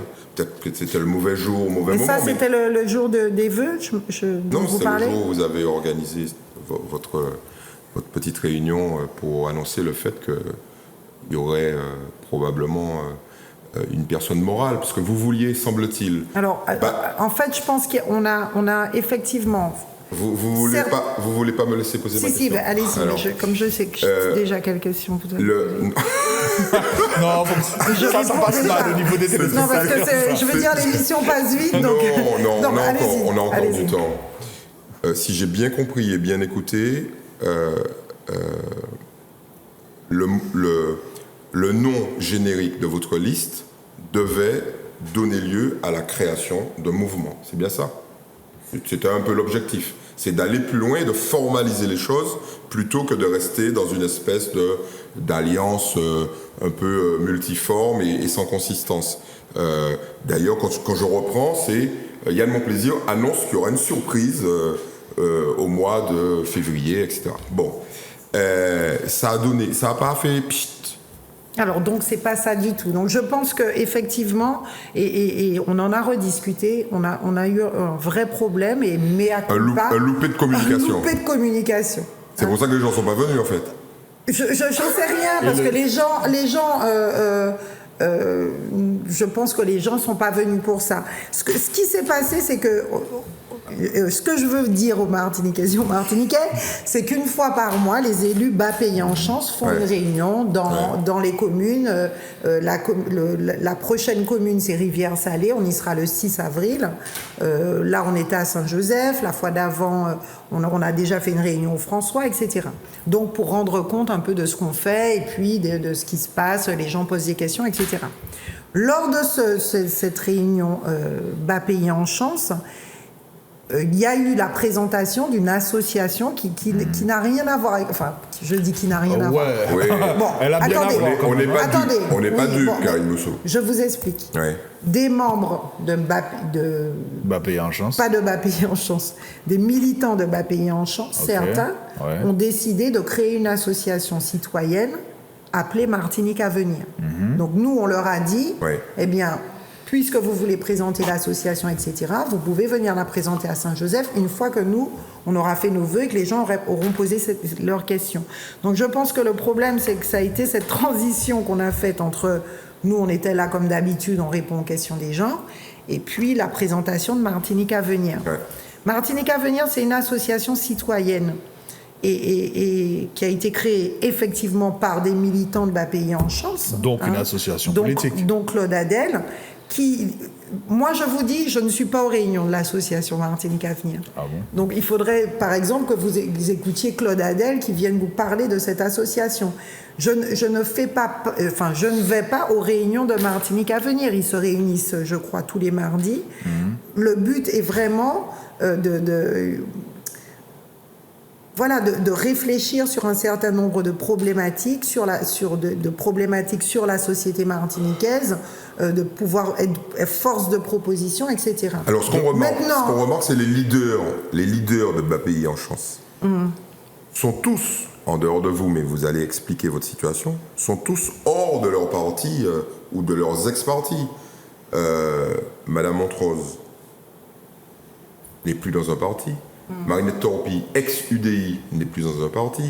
Yann Monplaisir n'est plus aux Républicains. Sylvia Saïd-Soutane n'est pas va encore rarement à Force Martiniquais. Vous-même, vous avez peut-être un orteil ou un pied, on va vous poser la question tout à l'heure. Oui. Hors des Républicains, vous allez nous le dire. Enfin, voilà. Il paraît que vous êtes quand même à jour de vos cotisations. Oui, pareil. Selon le... Non, je peux vous le prouver. Donc on est là avec une espèce de management qui a décidé de couper les liens avec ses anciennes formations politiques. Donc ce que vous critiquiez tout à l'heure chez Nilor risque de vous arriver. Parce que fatalement ces gens-là, il faut bien qu'ils appartiennent à une structure politique. Où ça qu'ils vont aller sinon ? Moi, je pense pas. Ce que je veux vous dire, c'est que quand on est dans un parti, on en parlera tout à l'heure, hein, peut-être que vous avez prévu de me poser des questions sur les Républicains, mais on est dans un parti, on paye pas sa cotise, on paye sa cotise, bon, bref. On est dans un parti politique, on est membre plus ou moins actif du parti, on a une ligne directrice, on a des dirigeants, etc. Quand vous dites par exemple Yann Monplaisir n'est plus aux Républicains, bon, il n'est plus aux Républicains, mais je veux dire, il est quand même un sarkozyste convaincu de l'époque, il a quand même une ligne politique. Vous ne pouvez pas dire que Yann Monplaisir est communiste aujourd'hui. Non, c'est parce qu'on a dit, hein, c'est parce qu'on a dit. Mais il y a quand même une marge entre ne plus être républicain et être communiste. Il y a une ligne politique. Oui. Il y a une ligne politique. On a du mal à la cerner, hein. On a du mal à l'identifier. On parlera tout à l'heure de l'appartenance à des partis. Il y a une ligne politique. L'important. Non mais attendez. Attendez. Il y a quand même des choses qu'on n'arrive pas à comprendre. Comment quelqu'un qui a une ligne politique, vous êtes d'accord, et vous venez de rappeler son passé sarkozyste, peut appeler les élus martiniquais à soutenir Gérald Truffert, candidat aux européennes sur la liste de La République En Marche. Il y a quand même des trucs bizarres, non ? Elle est où la ligne politique de Yann Monplaisir, là ? Vous avez vu passer son appel au soutien ? Les gens, vous savez, les électeurs peuvent s'interroger. Oui, mais lui... Il est à côté du président de la République ou pas ? Oui, mais lui, Yann Monplaisir, oui. il a ses convictions, il a sa ligne politique à lui. Et il fait ses choix à lui. Donc chacun de vos leaders a sa ligne politique. Chacun fait ses choix personnels. Oui. Ce qui n'empêche pas aujourd'hui, et moi je le pense fondamentalement, que nous sommes en Martinique. Il faut revenir là un petit peu à la réalité. On est 380 000. On a une politique à mettre en place pour une collectivité territoriale. J'ai failli dire région, mais je me serais fait assassiner. Pour une collectivité territoriale. Est-ce que c'est ça qui est important, de savoir que celui qui dirige la collectivité territoriale est dans tel parti, etc. Aujourd'hui, nous, notre objectif, c'est de rassembler les gens qui ont envie de travailler ensemble pour la Martinique. On est dans une toute autre logique. Je pense qu'aujourd'hui, les gens... Toutes les formations politiques disent ça. Tant mieux. Tous les responsables disent ça, de très, très, très rares exceptions. Oui, mais tant mieux s'ils le disent et qu'ils le font. Parce qu'on dit beaucoup de choses qu'on ne fait pas. Donc moi, ce que je veux vous dire, c'est que rassembler les gens aujourd'hui, vous allez me poser la question tout à l'heure certainement sur les LR.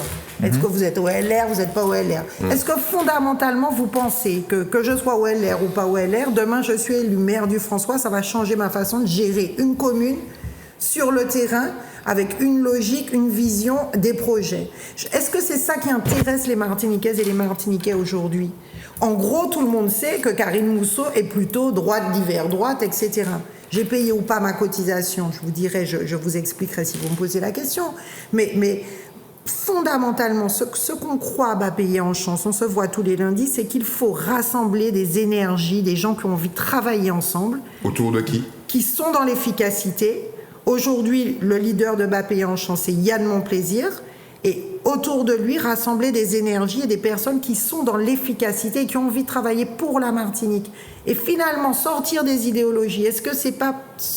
Ça ressemble à du Alors, attendez. Beaucoup au discours de Macron, ça. Ah ben c'est marrant, je l'ai dit avant lui. Hein. C'est peut-être lui qui a copié mon discours. Parce que laissez-moi vous dire, aujourd'hui, sortir des idéologies, ça fera pas de mal à la Martinique.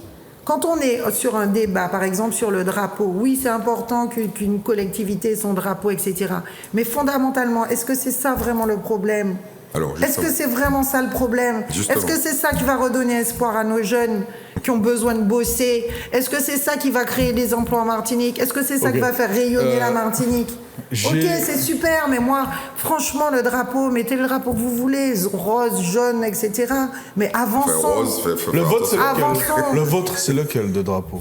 Moi, j'ai le drapeau français, évidemment, et s'il faut avoir... Le rouge, vert, noir, vous en pensez quoi ?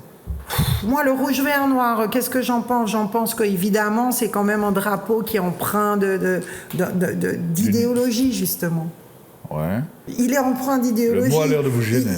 Oui, parce que je pense que tant qu'on est dans l'idéologie et qu'on n'est pas dans le pragmatique, on a du mal à s'en sortir. Est-ce que vous vous reconnaissez en tant que Martiniquaise dans ce drapeau rouge, vert, noir ? Moi aussi, j'ai des convictions.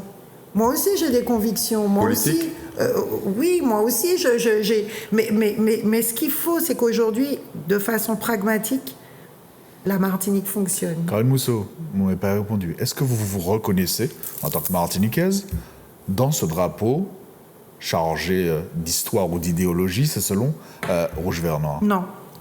D'accord, la réponse est très claire. Non, je ne m'y reconnais pas parce que pour moi, c'est un drapeau qui est chargé de violence, voilà. Et s'il y a un nouveau drapeau et pourquoi pas ? Pourquoi pas un nouveau drapeau ? Ne torpillez pas le drapeau d'Alfred Marie-Jeanne parce qu'il ne va pas être content. Hein. Mais, fondamentalement, je pense que ce n'est pas le problème le plus important. Et si demain on dit finalement c'est le rouge vert noir, je prendrai le rouge vert noir et puis c'est tout. Je ne vais pas me prendre la tête 10 ans pour savoir. Il y a tellement de boulot, il y a tellement de choses à faire. Aider les entreprises, aider les porteurs de projets. Ne déclinez pas, on a une question à vous poser là-dessus. Faire en sorte qu'au niveau de l'éducation soit meilleur. Le projet qu'on veut mettre en place, bas payant, sur lequel Sylvia est en train Saïd Soutane, est en train de travailler, à savoir faire de la Martinique une terre d'expérimentation pour qu'on soit tous nos enfants soient bilingues. Voilà, il y a plein de choses à faire. Vous êtes en campagne là pour les échéances de la CTM 2021. Oui. Mais moi, je travaille. Donc, si travailler, c'est être en campagne, alors, je suis en campagne. Avant d'aller à la campagne... Je travaille et j'ai des convictions et j'ai envie que la Martinique avance. Alors, est-ce que je peux vous poser... Donc, si c'est ça, être en campagne, je suis en campagne. Je peux vous poser une question là-dessus. Avant d'aller à la campagne, est-ce que vous pourriez dresser un bilan des 3 actions de la collectivité dont vous faites partie ? Parce que vous êtes conseillère territoriale. Alors... c'est bon ou c'est pas bon ? Ce bilan à mi-parcours. Le bilan à mi-mandat, moi je dirais que bien sûr, je ne vais pas vous dire qu'il est mauvais. Je pense qu'on a travaillé, qu'on travaille. Je pense qu'on a redressé une situation financière compliquée. Moi, pour ce qui est de ce qu'on m'a confié, je pense qu'on est sur la bonne voie.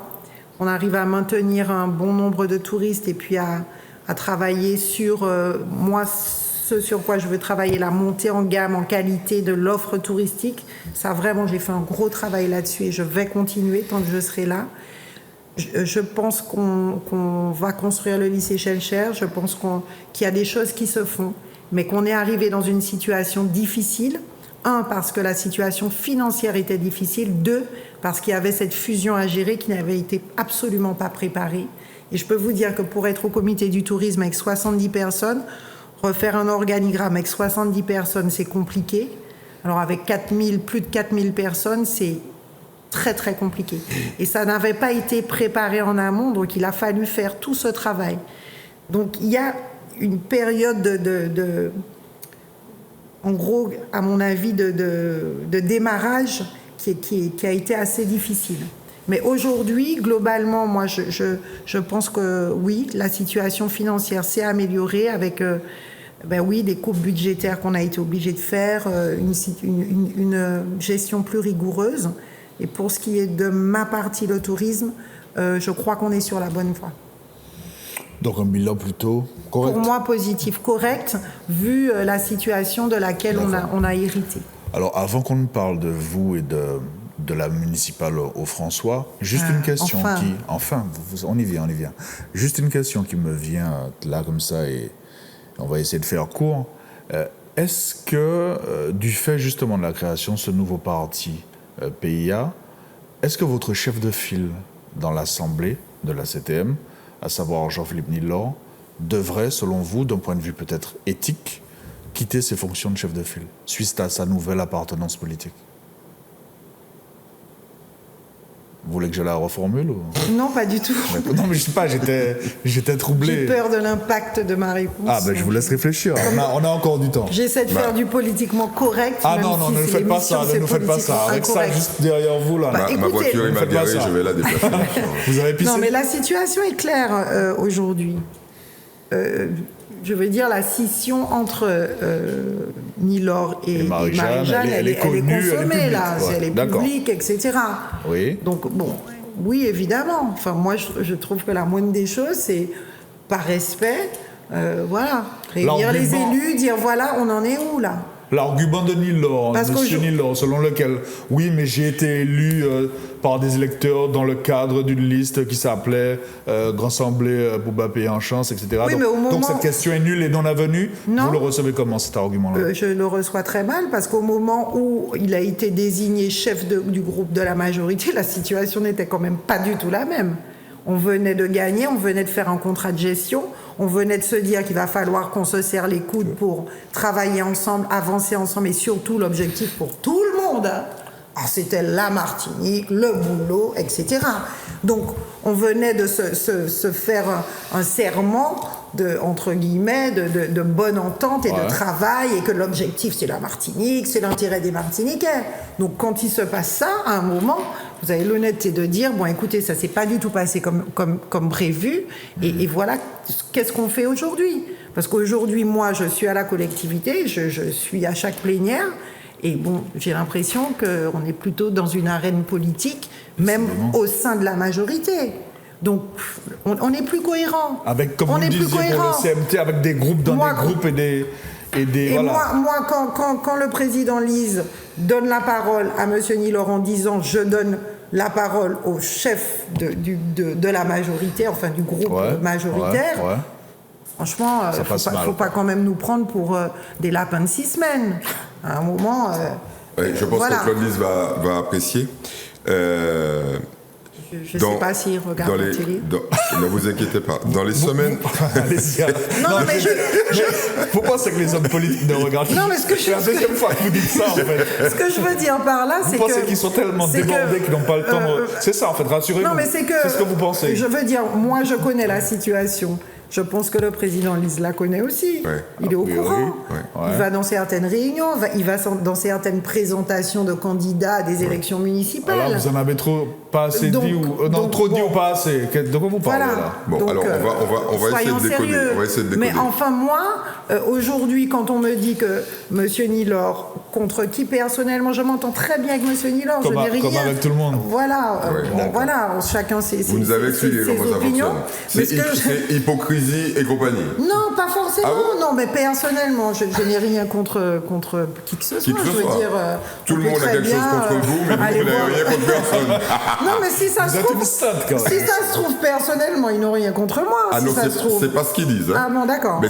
Et d'ailleurs, c'est pas ce que vous avez dit tout à l'heure. Vous avez dit, ils veulent ma peau, ils ne l'auront pas. Ma peau politique. Oui, nous on parle de politique. Oui. Non, mais je veux dire, après, dans la vie personnelle... Bon, on boit du champagne et c'est ça. Tape sur le dos. Pas avec tout le monde quand même. Bon, alors ce que je veux dire, c'est que...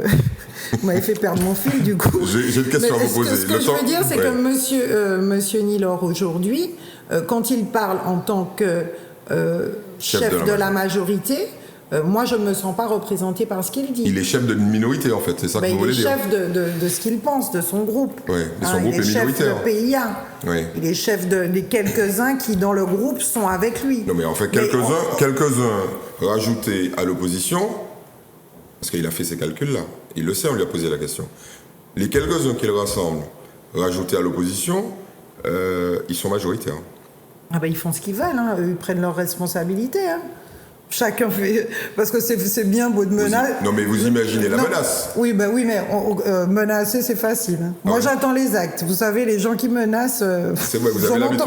J'en entends tous les jours. Ok, menace. Non, mais tu peux menacer. Vas-y, vote contre, c'est ça? Ouais, vas-y, allez-y. Bon. Allez-y, votez contre. Alors. Allez-y, mais genre, ça fait un moment que tout le monde dit qu'on fait les comptes, etc. Ils font les comptes avant chaque plénière. Et alors? Mais à chaque plénière, rien ne se passe. Donc, on attend. Celui qui n'est pas content lève le doigt, c'est ça?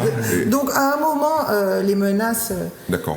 Moi, ce que je veux dire, ce qui est important, ce sont les actes. Et puis, j'allais dire quelque chose qui n'allait pas être traité.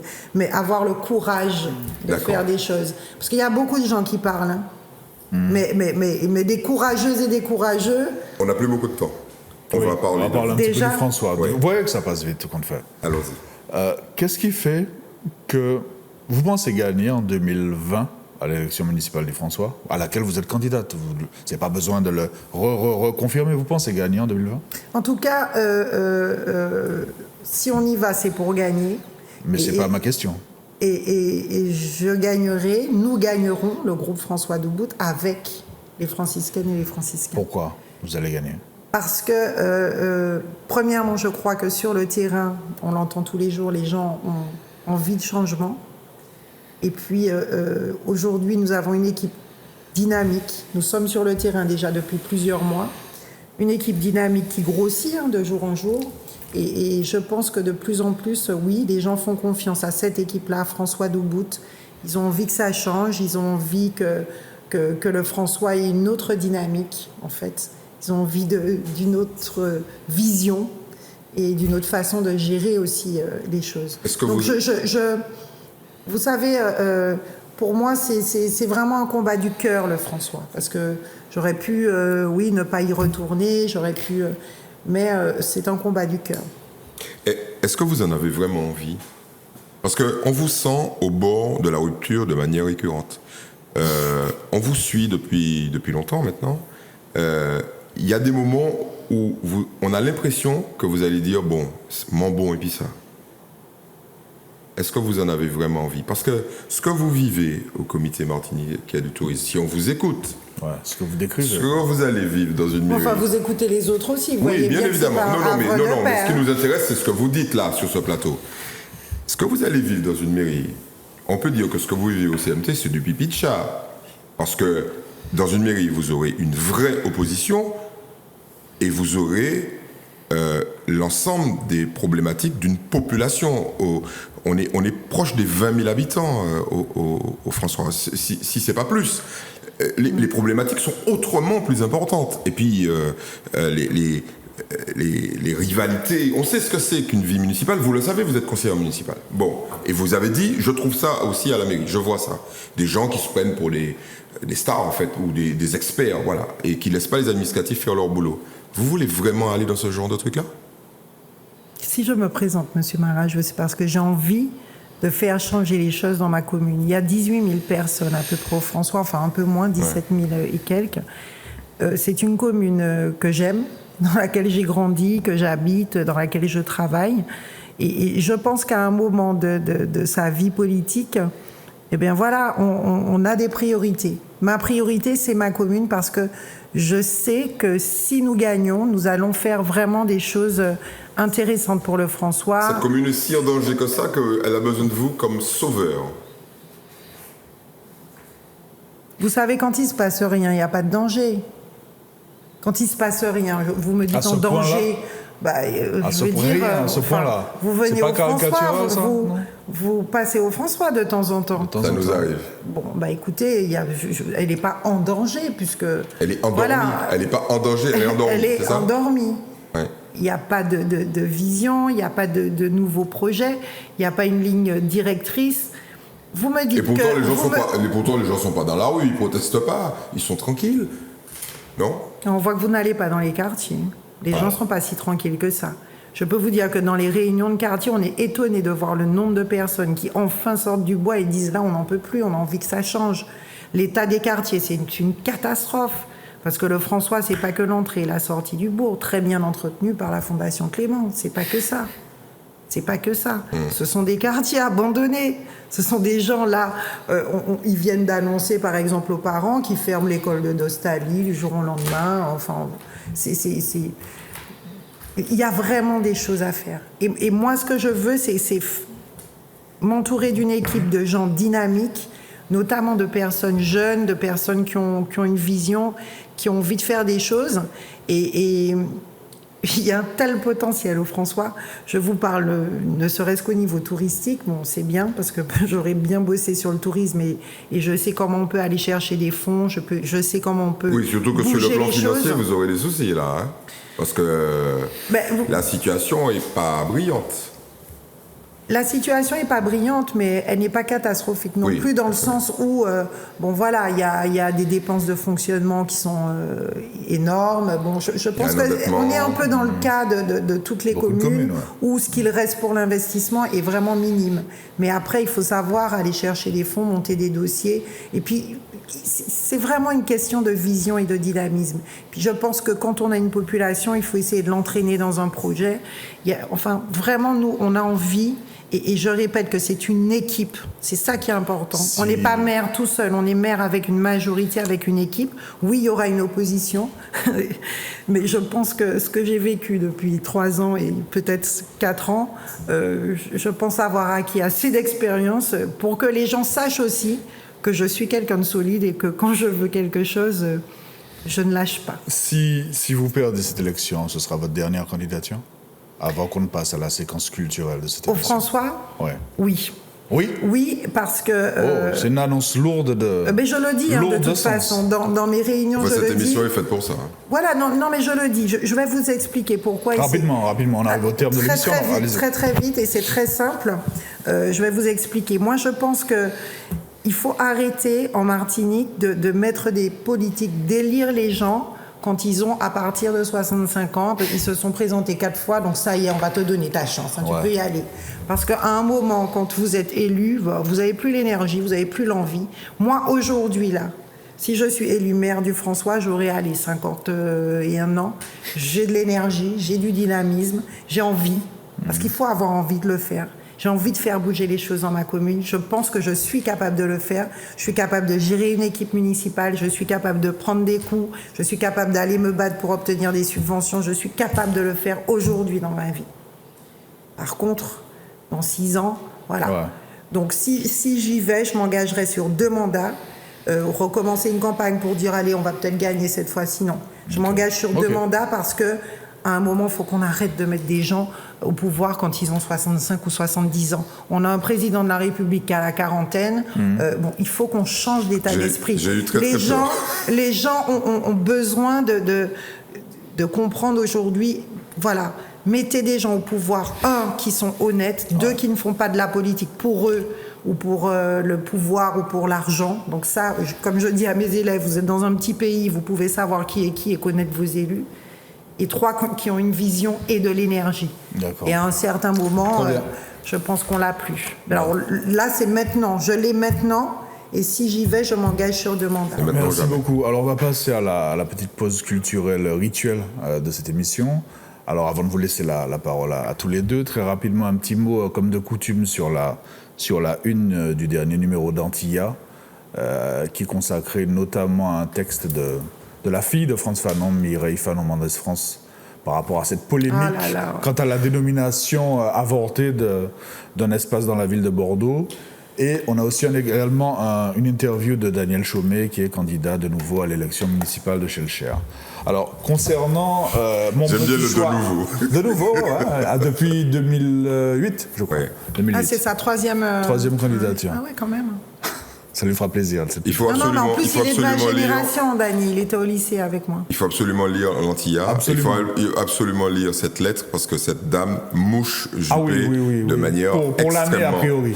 Pour l'année, le mouche, définitivement. Aucun problème de sinusite pour Monsieur Juppé, à mon avis, pour un bon bout de temps. Alors, le conseil de lecture pour cette semaine, c'est un ouvrage d'un écrivain français, un ancien professeur, qui depuis, il a quitté l'enseignement dans l'éducation nationale, et il est écrivain. Il a été notamment critique de cinéma. C'est un auteur que personnellement j'aime beaucoup et que je suis depuis de nombreuses années, qui s'appelle François Bégodeau, et qui a écrit cet ouvrage qui s'appelle L'histoire de ta bêtise, et qui est consacré à... C'est une espèce d'analyse, mais vraiment affûtée, sans concession, très cruelle par moments de la bourgeoisie française, et plus précisément d'une frange de la bourgeoisie française dont on parle peu peut-être, qui est la bourgeoisie de gauche. La bourgeoisie libérale de gauche. Les bobos, ce qu'on appelle les bobos. Voilà, exactement. Bon, lui, il n'est pas très fan du terme, hein, mais c'est exactement de cela. La bourgeoisie de gauche sympa. Voilà. Sympa, agréable. C'est les macronistes, ce sont les macronistes. Avant de... Oh là. Ah non, mais si, vous avez maintenu un bon rythme dans cette mais émission. Macron a été élu par des bobos, tout le monde le sait. Heureusement qu'on vous ne confie pas la rubrique littéraire. Hein. Ah ben si, invitez-moi de temps en temps. Alors, avant de vous céder la parole à tous les deux, je ne résiste pas au plaisir, comme souvent d'ailleurs, de vous lire juste ce petit extrait de la quatrième de couverture, puisqu'évidemment, la bêtise en question, ta bêtise, c'est celle du bourgeois dont je viens de parler. Alors, tu es un bourgeois, mais le propre du bourgeois, c'est de ne jamais se reconnaître comme tel. Excellent livre que je vous conseille. Non, et puis quand on est un bourgeois, si vous voulez, mais qu'on est de gauche, on se rassure quelque part. C'est-à-dire, je suis bourgeois, mais je vote à gauche. Non, il va vous plaire. J'aime tout le monde, je veux le partage. Vous êtes dans le sujet, il va vous plaire. C'est rassurant. Ça sent le vécu. Hein, Ah oui, non, les bobos, vous en avez je vais le lire, ça m'intéresse beaucoup. Vous en avez parmi vos amis, probablement. Pas mal. Bon, moi, je commence par le CD. Vous savez que grâce à nous, vous pouvez constituer une petite CD Tech idéale.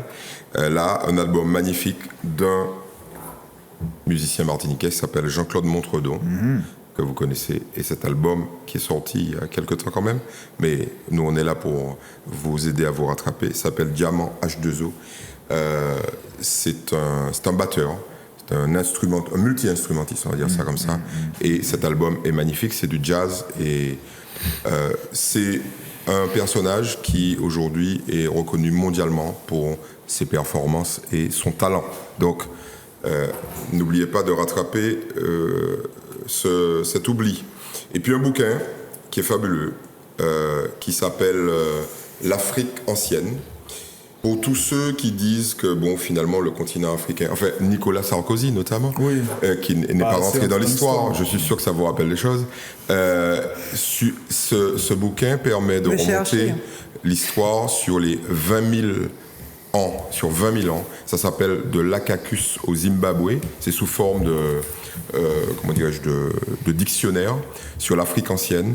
Et vous allez découvrir des choses absolument fabuleuses sur ce continent qui est, je le rappelle, quand même à l'origine de l'humanité. Il ne faut pas l'oublier. Ouais, c'est pas rien. Voilà, merci beaucoup. Karim Mousso, il se dit que vous aimez beaucoup la musique et je suis presque sûr que vous avez un conseil musical, un coup de cœur pour un ou une artiste. Alors, de quoi ce rire est-il la promesse ? Écoutez, c'est vrai que j'adore la musique. J'adore la musique. La musique me porte et m'accompagne à tous les moments de ma vie. Il paraît que vous chantez aussi. Je chante. Bien, je ne sais pas. Vous demanderez à ma voisine. Cette campagne, à mon avis, va être riche. Mais c'est vrai que j'aime beaucoup la musique. Non, si j'ai un conseil à donner, j'en ai plusieurs, parce que je pourrais vous donner tellement de conseils musicaux. Mais là, qu'est-ce qui vous vient là ? Moi, ce qui me vient tout de suite, c'est forcément le dernier album de Mario Canonge qui s'appelle Zouk Out. Donc, il a fait un très beau concert, concert mardi auquel j'étais. Et je trouve que c'est bien qu'on mette, qu'il ait fait cet album. Retour au zouk, entre guillemets. Et d'ailleurs, il y a de nombreux projets sur le zouk, parce que là, il va y avoir un colloque sur la musique zouk, etc., qu'on va accompagner au comité martiniquais du tourisme. Je trouve que voilà, c'est notre musique, il faut qu'on la remette en avant, il faut qu'on recrée des choses, parce qu'il y a eu je trouve un petit down dans la création zouk. Et voilà, les Haïtiens sont là au taquet. Ouais. Et je conseille d'ailleurs évidemment d'écouter nos petits Haïtiens harmoniques, etc. Et puis, Kalash. Moi, je conseille de réécouter les meilleurs morceaux de Kalash. Hein. Il en a fait plein. C'est un artiste qui est très connu en France, à l'international, qui a été invité, vous savez, à un grand concert, celui de Drake. Ah oui, d'accord. Drake très récemment.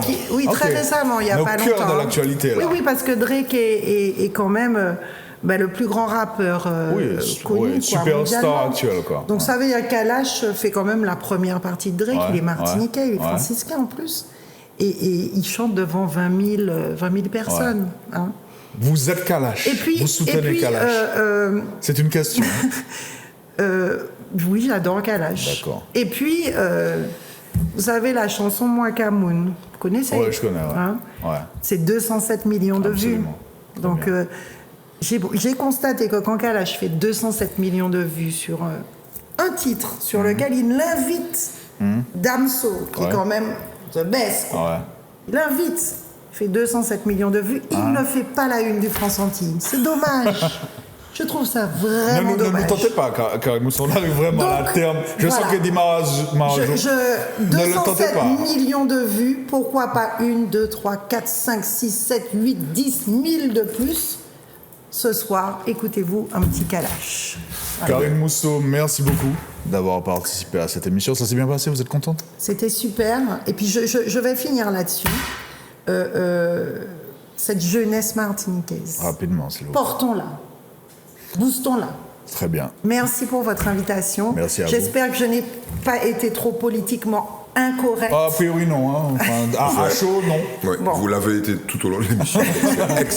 Excellent. Vous êtes un très bon client. Merci beaucoup. Eddie, merci beaucoup. Merci. Mesdames et messieurs, merci une nouvelle fois de nous avoir accueillis et nous vous disons à la semaine prochaine.